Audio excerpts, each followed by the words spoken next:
o delegado Fábio Álvares Shor, da Polícia Federal, responsável pelo inquérito da Loucademia do Golpe, que levou à condenação de Jair Bolsonaro, foi nomeado no gabinete de Alexandre de Moraes no STF. A nomeação foi assinada hoje pelo Edson Fachin.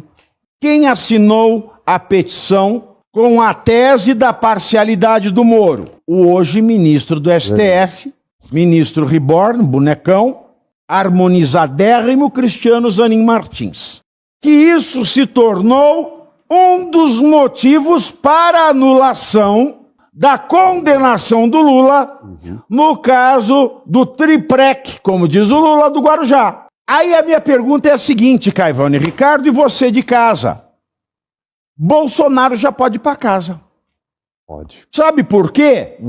O Alexandre de Moraes acabou de mandar um recado para o Brasil e para o mundo. Atenção, porque uma nova movimentação acaba de explodir nos bastidores da política em Brasília e o assunto já começa a repercutir entre deputados, senadores e lideranças que acompanham de perto o que acontece dentro do Congresso Nacional. Nos últimos momentos, parlamentares começaram a se mobilizar diante dessa nova situação que surge no cenário político brasileiro. Agora a grande pergunta é, quais serão os próximos desdobramentos dessa história na política brasileira? O que aconteceu hoje é o seguinte: o Alexandre de Moraes, com tudo o que está acontecendo, porque vocês vão entender que essa notícia é bizarra, que antes de eu falar dela, Alemão, põe essa imagem na tela que eu te passei agora no WhatsApp. Essa notícia, senhores, vocês estão vendo aí na tela de vocês, essa notícia foi disponibilizada no site do Supremo Tribunal Federal em março de 2021. Quer dizer, há exatos 5 anos. O que aconteceu há exatos 5 anos? Vocês estão vendo na tela. Vocês estão vendo na tela. Eu sou bonito, eu não sou feio igual o Reinaldo Azevedo, eu falo a verdade para vocês.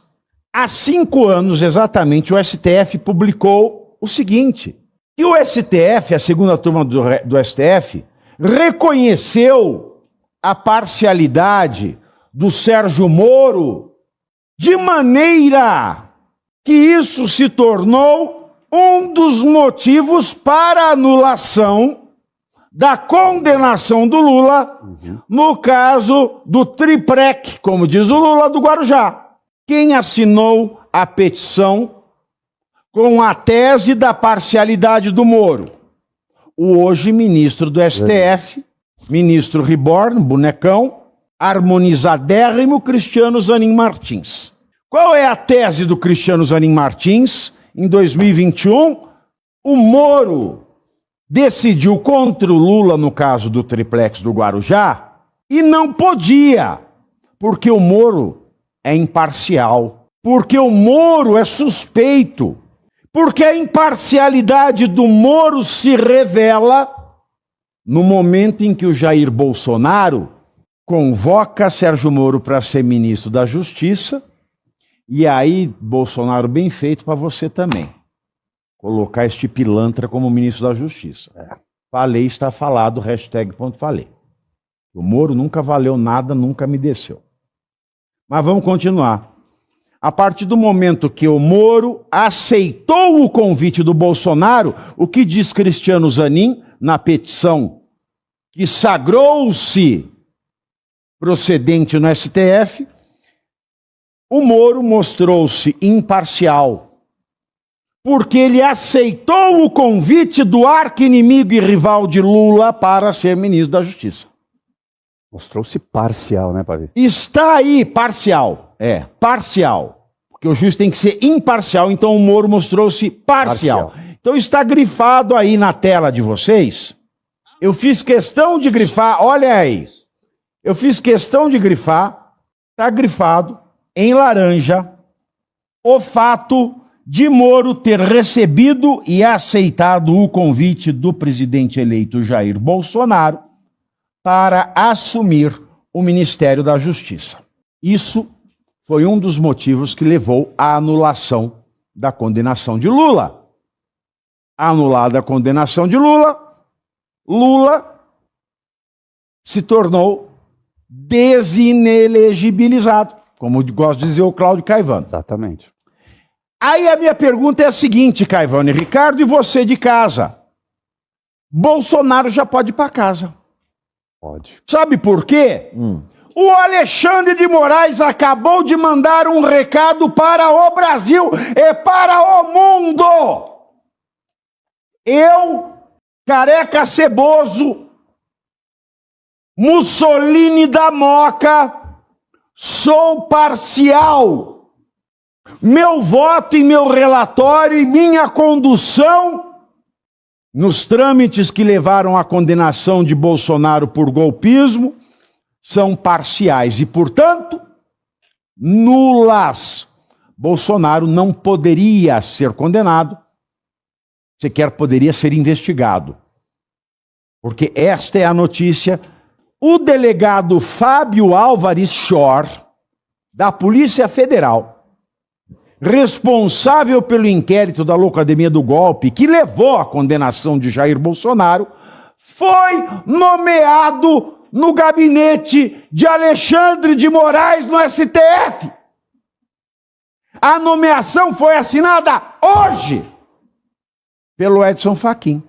A sessão de Shor foi um pedido do Moraes à Polícia Federal e o orifício foi encaminhado para que o delegado passasse a trabalhar no gabinete do Mussolini da Moca.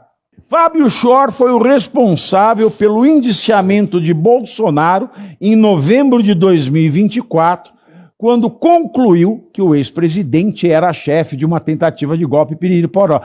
Veja aí que o Alexandre de Moraes acabou de anular a condenação do Bolsonaro, Cláudio Caivano. O problema que paira nisso é que, infelizmente, como inclusive disse isso há algum tempo, essas anulações elas levam um tempo. E, infelizmente, também elas levam um tempo da casuística do próprio Tribunal Federal, do próprio Supremo Tribunal Federal.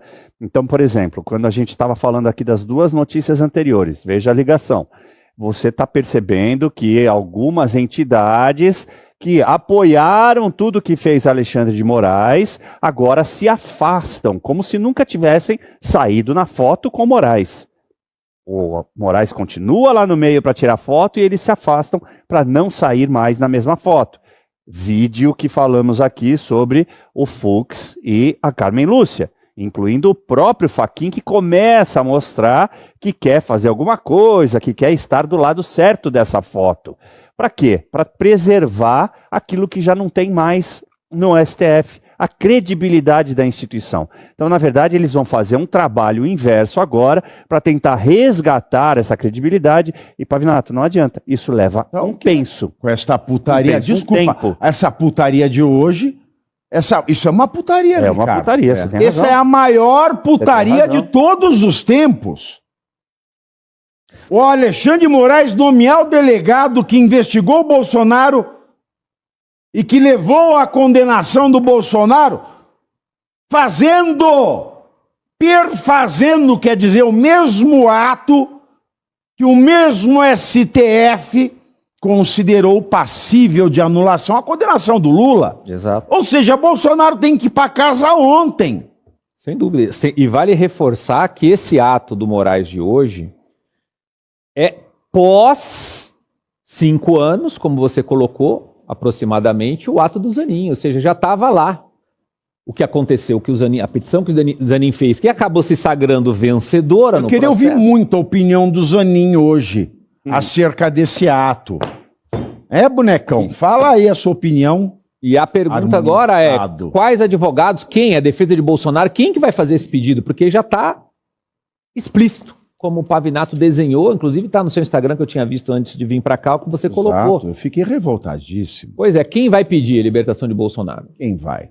Essa é a pergunta, porque já está aí o caminho das pedras, o Zanin já deu há 5 anos atrás. Mas eu vou lhe dizer quem. Professor Celso Vilardi, advogado de defesa de Jair Bolsonaro. Pronto, é amanhã. Revisão criminal. Sim. Tá aí, ó, o fato se deu hoje da revisão criminal do Bolsonaro. Entre com a revisão criminal do Bolsonaro. Isso vai para a segunda turma. Revisão criminal do Bolsonaro. Vilarde, entre com a revisão criminal do Bolsonaro. Que a família do ministro Moraes agora quer intimidar senadores da República com processo judicial? Pois bem, saiu agora à tarde, na Folha de São Paulo, hoje, dia 16 de março, que o escritório de advocacia da esposa do Moraes vai processar o senador Alessandro Vieira, relator da CPI do crime organizado, e pedir uma indenização a ele por ele ter dito que há indícios de circulação de dinheiro que teria passado por altas autoridades do judiciário, inclusive, e que poderia ter relação com o crime organizado. Bom, eu vou te contar agora o que disse o senador Alessandro Vieira e onde que vai acabar essa história. Claro, como sempre, no Brasil acaba em censura. Mas eu vou te contar o passo a passo disso. Eu sou André Marcília, advogado, comentarista jurídico, e peço que você, antes de qualquer coisa, se inscreva aqui no canal e também deixe o seu like, deixe o seu joinha. Disse o senador Alessandro Vieira em entrevista para o SBT News, entre aspas, estou lendo: você tem apurações em andamento que apontam a chegada de recursos de grupos organizados como o PCC no Brasil. E aí ele diz ainda uma outra coisa: você tem indicativos de pagamentos a autoridades de diversos poderes, servidores públicos de carreira, políticos, eventualmente pessoas ligadas ao judiciário, disse o senador. E aí depois, em um outro trecho dessa entrevista, ele menciona literalmente os ministros Dias Toffoli e Moraes e diz que não tem ainda certeza de que circulação para esses dois ministros ou seus familiares, a circulação de dinheiro que passaria, o que as informações dizem que passou por eles, seria ilícita. E por isso ele precisava investigar, os ministros precisavam investigar o caso na CPI do crime organizado. Senhores, qual é o problema de dizer isso? Primeiro, que enfim, me parece que é uma fala totalmente republicana. É um senador da República querendo dizer que teve uma informação. Ele não pode ter informação. Nos contando por que ele teve essa informação e que informação que foi essa que ele teve. Não pode, ele não pode nos dizer qual a informação. E contando porque ele quer justificar a existência de uma CPI do Master. E nos contando porque ele quer justificar uma CPI que investigue os ministros Toffoli e Moraes.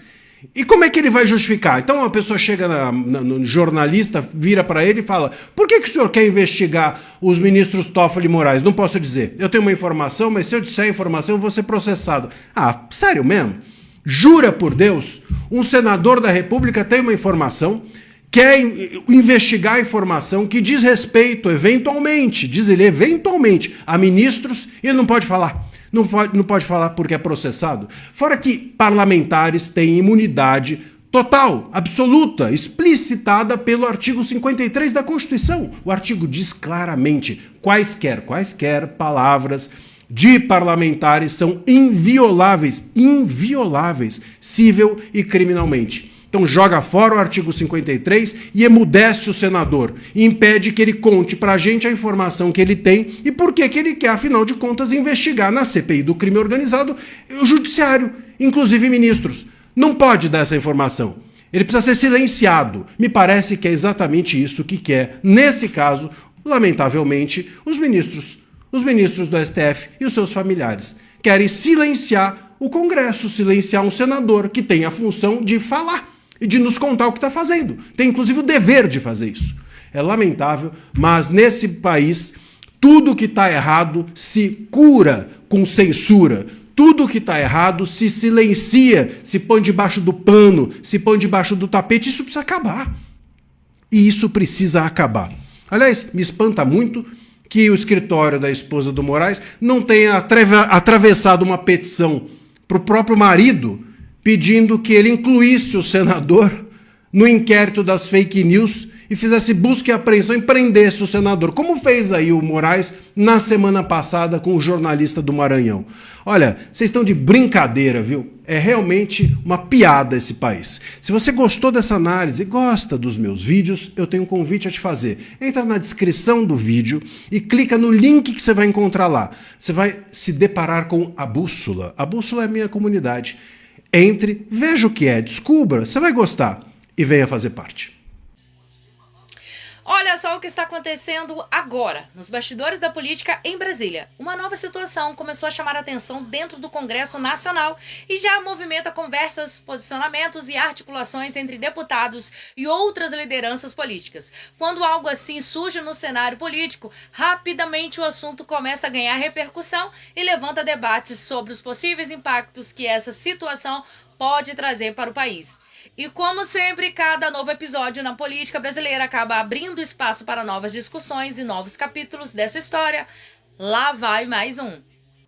Olha essa manchete que circulou semana passada. É tanta coisa que não dá tempo a gente falar de tudo aqui na tribuna do Senado. Mas olha aqui. Vorcaro, Moraes, Toffoli, Gonê, Lewandowski, quando era ministro do Lula, Mota, Hugo Mota e chefe da PF, brindando o uísque de 3 milhões de reais. Tudo junto. Como é que pode dar certo um negócio desse? Sabe onde é que eles estavam, presidente? Eles estavam... É um negócio tão escancarado.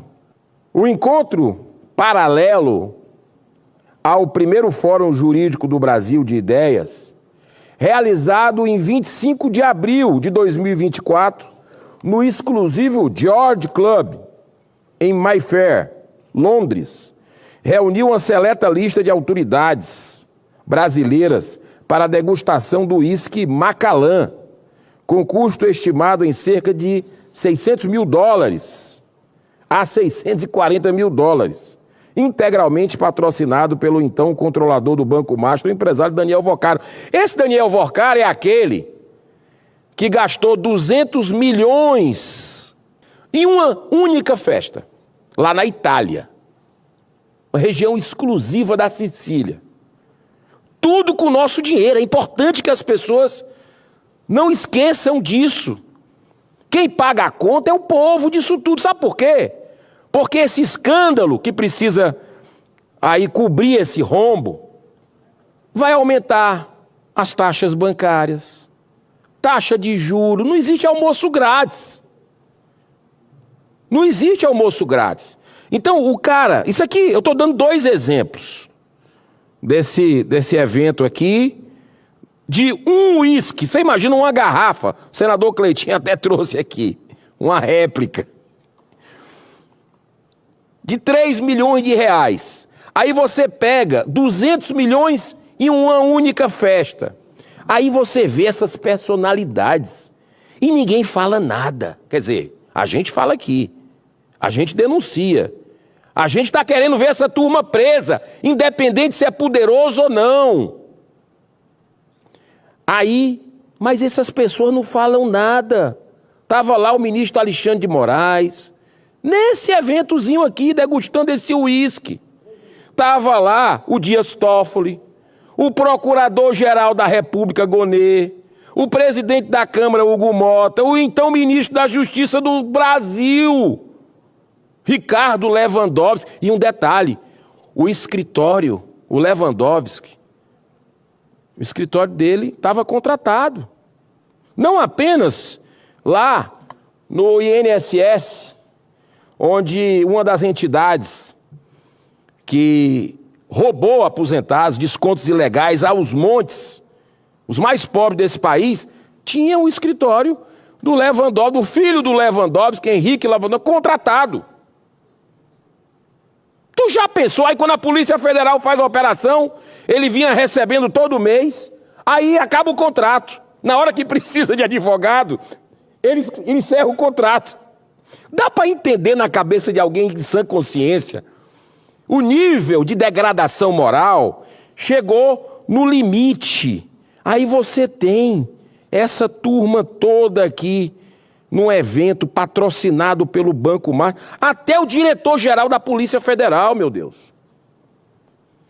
Olha, a gente tem que orar muito pelo ministro André Mendonça, que não é um ser humano perfeito. Inclusive, com todo o respeito a quem pensa diferente, e eu votei nele, tá? Foi o único ministro que eu tive a oportunidade de sabatinar nesse período que eu estou no mandato, desde 2019, que eu votei a favor. Os outros eu votei contra publicamente, dizendo o porquê na sabatina. Mas o ministro André Mendonça, que foi sabotado pelo presidente dessa casa, Davi Alcolumbre, durante 4, 5 meses, engavetando, o Brasil precisando ali da resolução, o presidente Bolsonaro tinha indicado e ficou ali matando na unha. A gente pressionava todo dia, foi crescendo a pressão, aí foi sabatinado e foi aprovado aqui nessa casa. E é um ser humano imperfeito, como todos nós somos imperfeitos, mas ele está acima da média desses ministros, com todo o respeito, repito, a quem pensa diferente. Está acima da média. E ele está em cima dos maiores processos, os mais importantes da história do Brasil, senador Zequinha Maia. Do INSS teve mais um daqueles momentos que chocaram todo o Brasil e viralizaram. Virou manchete, capa de toda a imprensa no Brasil hoje. Mas antes de chegar neste momento, vamos contextualizar. Quando surgiram as primeiras mensagens falando que o Vorcaro estava trocando mensagens e conversando com o Alexandre de Moraes, Alexandre de Moraes negou veementemente. Ele fez questão de negar, soltar nota, falou que nunca conversou com o Vorcaro. De lá para cá, várias notícias, né, saíram, como a degustação de uísque em Londres, a visita na casa dele, mas ele sempre negou. Só que a Polícia Federal descobriu que no celular de Vorcaro tinha algumas ligações para um número do STF. Um número, um telefone funcional, ou seja, é um telefone de trabalho, não é um telefone de conversas pessoais, de chamar para ir tomar vinho em Londres ou de chamar para ir na casa de orgia na Bahia, não. É um telefone de trabalho. E aí, saiu essa matéria, a CPMI do INSS notificou a operadora de telefonia para certificar quem era o proprietário do número que estava no telefone de Vorcaro, do qual ele trocou mensagens e fez ligações. E aí com vocês, o Carlos Viana, né, na maior serenidade, soltando uma bomba. Essa bomba, meu amigo, Moraes, não tem jeito, irmão, desculpa. A gente tentou avisar, quem faz muita maldade, Deus dá um jeito de trazer a recompensa, às vezes aqui mesmo, né? Então, olha isso aí. Foi solicitada às empresas de telefonia a confirmação da propriedade de um dos números citados na quebra de sigilo do Sr. Vorcaro e que, divulgado pela imprensa, deu como destinatário o ministro Alexandre de Moraes. Mas a imprensa falou, Moraes negou, certo? Falando que não era dele. O relatório oficial que nos foi enviado é de que o número é do Supremo Tribunal Federal. Está confirmado oficialmente que o Sr. Vorcaro tinha acesso com alguém do Supremo Tribunal Federal. Não posso aqui fazer a afirmação de qual ministro, uma vez que, naturalmente, nós vamos oficiar o Supremo para que nós tenhamos essa informação e a clareza de com quem estava o número no dia em que a comunicação foi feita. Mas apenas para que os senhores parlamentares tenham a informação completa sobre isso, como tem sido claro dessa presidência, para que cada um se manifeste da maneira que entender. Está indefensável. A situação do Moraes está... Eu vejo a imprensa falando que o Toffoli vai ter que renunciar ou ele vai sofrer o impeachment. Vamos ser sinceros aqui. A situação do Moraes está muito pior. No dia que o cara foi preso, ele pedindo para o Moraes bloquear alguma coisa, a esposa do Moraes recebendo 80 milhões de reais sem ter nenhum trabalho ali que pudesse justificar a tamanha quantia. Então, é subestimar a inteligência da população ou terem a percepção de que eles estão num patamar tão elevado que eles podem fazer o que eles quiserem e que nada vai acontecer. Nada vai acontecer. E ainda o Moraes se sente legitimado para condenar empresários a 14 anos porque mandou R$500 numa vaquinha para alugar um ônibus para levar o povo para Brasília. 14 anos por ter enviado R$500. Olha que loucura! R$500 dá 14 anos, agora 139 milhões de reais é normal. É o que toda advogada casada com ministro de uma Suprema Corte em qualquer país recebe. Não pode levantar suspeitas com isso. Então, cara, como é que tanta coisa mudou em tão curto espaço de tempo, né? Só para lembrar, a CPMI do INSS, não esquece disso não, como é que Deus está agindo? A CPMI do INSS, no início, ela estava sendo sequestrada pela esquerda. Sabe quem ia presidir? Não esqueça, Omar Aziz, o mesmo que presidiu a CPMI da Covid. O Omar Aziz ia ser o presidente. Durante a madrugada houve uma articulação da oposição, eles trocaram tudo e colocaram o Carlos Viana e o Gaspar, que tá dando um show. O Alfredo Gaspar, que tá assim, cara, o cara tá virando um ícone da história da política brasileira. E aí, graças a essa composição da CPMI, hoje a gente tem acesso a certas informações que em um país sério, aí é o problema, né? Em um país sério, coisa que o Brasil não é, umas 300 pessoas já teriam sido afastadas dos seus cargos, já estariam presas. Toffoli, Moraes, Gilmar Mendes já estaria longe. Gilmar Mendes blindando todo mundo. CPI do crime organizado vai lá e consegue a quebra de sigilo de uma das empresas que estava financiando a Mardi, que passou dinheiro para a Mardi. O Gilmar Mendes foi lá e anulou a decisão. Quebra de sigilo do Lulinha, anulou a decisão. É impressionante como assim, eles estão no modo desespero. Agora, uma coisa é verdade. Não há mais nenhuma credibilidade na nossa Suprema Corte. Eles não têm mais a legitimidade de decidir mais nada. Toda e qualquer pessoa que agora for condenada por esse grupo que está lá, na próxima composição que vai mudar, nós vamos tirar Moraes, vai tirar Toffoli, vai ser tudo anulado. E essas pessoas vão... Escuta uma coisa, Toffoli e Moraes, não tem como fugir. Não é eu, não se pode me derrubar, prender o que você quiser. Já está acontecendo, eu estou só constatando isso. Vocês vão pagar na justiça por tudo que estão fazendo. A justiça vai mudar. O Flávio vai ganhar. Nós vamos colocar novos ministros ali. Tá? Vai ter impeachment, que não sei que vocês renunciem. Agora há uma chance. Renuncie, façam um acordo de não perseguição. O que vocês fizeram está aqui, fica quieto. É a única chance dessa delação sobreviver. Eu sou André Marcília, advogado, comentarista jurídico, e peço que antes de qualquer coisa você se inscreva aqui no canal e deixe o seu like. Ontem o Vorcaro foi transferido para a Polícia Federal. Por que ele foi transferido? Porque ele já falou algo. É isso mesmo, ele já assinou um acordo, um termo de confidencialidade, e ele já foi transferido como um gesto amigável, decorrente dele ter dito informalmente ainda, num ambiente ainda de bastidores, algo que a Polícia Federal olhou e falou assim, opa, isso é bom. Então, eles transferiram como um gesto amigável, mas também como um gesto estratégico. A transferência do Vorcaro para a Polícia Federal é porque a delação ela tem idas e vindas. Ninguém delata da noite para o dia, isso não vai acontecer de um dia para o outro. Então é bom que ele esteja perto, é bom que ele esteja vigiado e é bom que estejam sem camisetas nessa cela dele, para que nada lhe aconteça.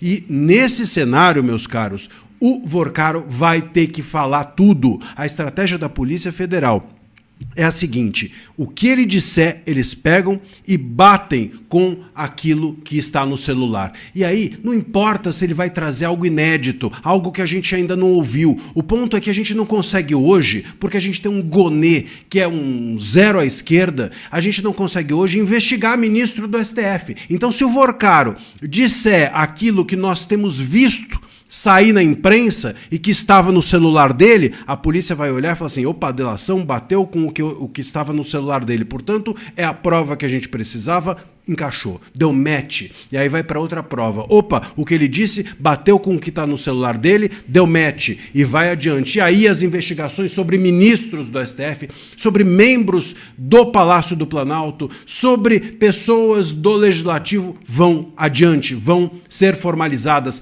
queira o Gonê ou não. O Gonê, ele vai ser empurrado para frente nesse processo. Ele não vai conseguir segurar essa onda que vai ser a delação do Vorcaro. A única chance do Vorcaro é falar tudo, porque se ele não falar, eles vão olhar para o celular do Vorcaro e falar assim, peraí, aqui o que está no seu celular não bate com o que você contou pra gente, ou o que está no seu celular você deixou de contar pra gente. E como é que você pode deixar de contar algo que está no seu celular? Você não sabia que estava no seu celular? São 8 celulares do Vorcaro à disposição da Polícia Federal hoje. 8. Por enquanto, um só, e 30% desse um celular foi periciado. Portanto, é óbvio que o Vorcaro sabe que a Polícia Federal vai chegar a muita coisa com Vorcaro ou sem Vorcaro.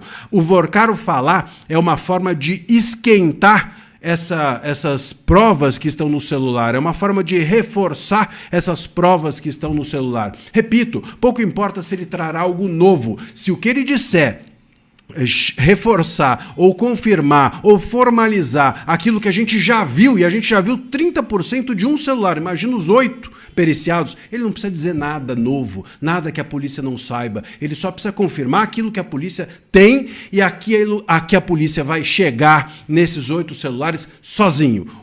Portanto, o Vorcaro, a delação dele é uma confirmação das investigações que a Polícia Federal já está fazendo, e ele não tem escapatória. Repito, se ele disser algo que não bate com o que estava no próprio celular, claro que ele está mentindo. Como é que você não sabe algo que está no seu celular? Essa delação é de arrebentar.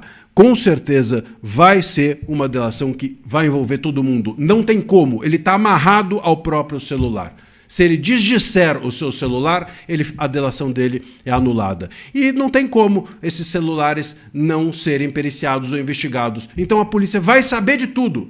Fale o Vorcaro ou não. A fala dele é para confirmar, ticar, dar match e iniciar a formalização de investigação dessas pessoas todas, inclusive os ministros do STF, que ele vai mencionar nessa delação. Repito, a Polícia Federal está com isso na mão, o Mendonça está empenhado, ele está próximo da Polícia Federal ali na superintendência, já começou a falar e o Gonê vai ser empurrado, queira ou não queira, para que essa delação ande. Sobretudo, ou até o momento em que a imprensa, a grande imprensa, estiver pressionando à frente do caso. O meu medo, o único medo, é esse. O dia que a grande imprensa vedar os seus olhos, como já fez tantas vezes, meus amigos, aí talvez essa turma, seja a turma de lá do Vorcaro, seja a turma de cá do STF. O cara tá preocupadíssimo. Eles sabem que se cai um avião e mata um ministro do STF, seria um falatório danado. Mas da mesma forma que aconteceu com o Eduardo Campos na eleição de 2014, da mesma forma que aconteceu com o Teori Zavascki, né? Vão investigar e não vão chegar a lugar nenhum e pronto, o ministro acabou, né? Não tem mais um ministro, né? Olha que coisa, bicho. O avião em que estava o André Mendonça, indo de Brasília para o Rio de Janeiro, acabou tendo problemas mecânicos e abortou a decolagem. Ele acabou pegando um outro voo comercial e chegou no Rio, não afetou nada a agenda dele, fez tudo direitinho, não causou problema nenhum, mas fica essa dúvida, né? Que coisa curiosa, né? Que coisa estranha, né? Nas vésperas de um evento muito importante, hoje, dia 20, é o dia que vai fechar o julgamento lá, que vai manter o Vorcaro preso e coisa e tal, né? Olha que coisa. Eu sou Peter Turguni, esse é o canal Ancapso. Quem não lembra, né? Eu acho que todo mundo aqui lembra do caso do Teori Zavascki e do Eduardo Campos, né? Mas para quem não lembra, o Teori Zavascki era ministro do STF e estava com o julgamento do Petrolão no momento de aceitar as delações premiadas do pessoal da Petrobras. Tinha um monte de delação premiada para ser aceita, estava sendo julgado isso naquele momento, naquela semana ia fechar o julgamento do aceite das delações premiadas do pessoal da Petrobras para implicar um monte de gente do PT, não sei o que lá, e aí o cara resolveu tirar uns dias de férias em Paraty, pegou um aviãozinho e aí teve uma tempestade muito forte lá na hora do pouso, e na hora do pouso um piloto super experiente, o piloto lá do táxi aéreo dele, acho que era avião particular, não lembro, mas o piloto do avião lá era super experiente, já tinha pousado naquela pista com tudo quanto é tipo de tempo e coisa e tal, mas aí o cara dessa vez ele não conseguiu, o avião caiu e o Teori Zavascki morreu, infelizmente morreu todo mundo que estava no avião. Então aqui, ó. Um proeminente juiz da Suprema Corte brasileiro morreu numa queda de avião, né? 2 outros corpos foram encontrados no local do impacto, próximo de Paraty, a 250 quilômetros do Rio de Janeiro, né? O Teori Zavascki estava investigando um massivo escândalo de corrupção na Petrobras. Dezenas de políticos tinham sido presos por conta desse inquérito, conhecido como Operação Lava Jato, né, nos últimos 2 anos e não sei o que lá. Aí no final das contas chegaram à conclusão que não, foi uma falha do avião mesmo, não sei o que lá. Eu não sei não, tá? Eu não compro muito essa história não. Eu acho, assim, porque veja, esse pessoal quando faz esse tipo de acidente, eles botam a coisa esperando que vai ter uma situação de estresse, aí a coisa vai quebrar, vai parecer que é um acidente mesmo, né? É relativamente fácil. Cara, avião é um negócio frágil pra caralho, você parar pra pensar, né? Se tiver qualquer probleminha, pode dar chabu nessa coisa, né? O outro caso que aconteceu alguns anos antes, né, foi na eleição presidencial de 2014. Para quem não lembra, na eleição presidencial de 2014 havia a Dilma, o Aécio e o Eduardo Campos, cuja vice seria a Marina Silva. E o que estava acontecendo de muito curioso, isso aqui ainda era na pré-campanha, tá? Não era ainda não estava começando a campanha de verdade, né? E aí eles... o problema é que o Eduardo Campos estava tirando muito voto da Dilma, e muita gente temia que o Eduardo Campos fosse para o segundo turno com o Aécio ao invés da Dilma. Então, ou seja, podia a Dilma nem chegar no segundo turno em 2014. Aí, o que fizeram, né? O Eduardo Campos saiu do Rio de Janeiro, iria para São Paulo, pousar em Santos, na verdade, e aí o avião dele do nada caiu também. Foi um acidente trágico, ninguém investigaram, chegaram à conclusão de que não chegaram a conclusão nenhuma, e pronto, né? Ninguém sabe o que aconteceu, né? De novo, pode ter sido um acidente? Pode, mas foi conveniente pra caramba do PT, igualzinho o caso do Teori Zavascki, foi conveniente pra caramba pro PT. É que o STF, na época, né, continuou todo o julgamento, coisa e tal, não parou nada, coisa e tal, mas aqui também foi conveniente para o PT. Cara, é uma coincidência, cara, assim, foi muito bom para o PT a morte do Eduardo Campos. Mais do que isso, estava previsto que nesse avião estaria também a Marina Silva, iria o Eduardo Campos e a Marina Silva junto nesse avião. Se tivesse os dois no avião, teria acabado a chapa, né? Simplesmente não teria ninguém para competir com a Dilma no primeiro turno, e com isso, muito provavelmente a Dilma ganharia no primeiro turno. Só que a Marina Silva desistiu de ir de avião, resolveu ir de outra forma, mudou a agenda dela de alguma maneira, e daí o que aconteceu? Morreu o Eduardo Campos, mas não a Marina Silva. Eu até hoje lembro que eu estava discutindo com um petista no Facebook, na época que eu ainda era ativo no Facebook naquela época, e o cara me falou, não, que a Marina Silva morreu também, que todo mundo tem certeza que a Marina Silva estava no avião também, que ela não vai ser chance. Eu falei, não, cara, eles sabem que a Marina Silva sobreviveu. Ou seja, os estavam contando que a Marina Silva estava no avião também. Eles estavam achando que ia resolver o problema todo. O mecânicozinho do PT foi lá no avião, meu amigo, e deu um jeito nesse troço aí, ia resolver o problema da Dilma. Acabou que a Marina Silva não estava, ela concorreu, e também ela chegou a avançar além da Dilma, né? A Dilma teve que fazer uma engenharia para destruir a Marina Silva. Aliás, eu não consigo entender até hoje como é que a Marina Silva voltou a ficar de bem com o PT depois do que fizeram com ela naquela eleição de 2014, tá? Eu jamais votaria na Marina Silva, acho ela uma idiota. Mas eu consigo reconhecer uma sacanagem. Cara, eles trucidaram a mulher, bicho, trucidaram. Era propaganda contra a Marina Silva, com uma virulência, com uma violência, com ódio, que, nossa, nem o Aécio eles criticavam tanto quanto criticavam a Marina Silva, né? E aí, foi acidente de avião? Pode ter sido, pode não ter sido também, pode ter sido um monte de coisa, né? E você pode falar assim, mas você está sendo paranoico, o PT, por que o PT iria matar essas pessoas? Olha só, o que eu sei é, se a morte do Teori Zavascki ajudava o PT, a morte do Eduardo Campos ajudava o PT. Eventualmente, se houvesse a morte do André Mendonça, ajudaria o PT também. Isso eu consigo ver. Olha só, eu vou falar um negócio para vocês, tá? Eu fico muito feliz que o André Mendonça esteja usando voos comerciais. Por quê? Porque a chance de um acidente num voo comercial é muito menor. Olha só o que aconteceu aqui. Justamente teve um problema, o piloto detectou o problema e não voou. E é isso que tem que fazer. Quando você tem avião particular, avião pequeno, ou táxi aéreo, coisa e tal, existe um incentivo muito grande para o avião seguir de qualquer forma, mesmo que esteja com algum probleminha, né? Porque a verdade é que a maior parte dos probleminhas é probleminha que não vai causar nada, né? A não ser alguns que acabam causando problemas muito sérios, né? A probleminha começa pequeno e vira grande depois.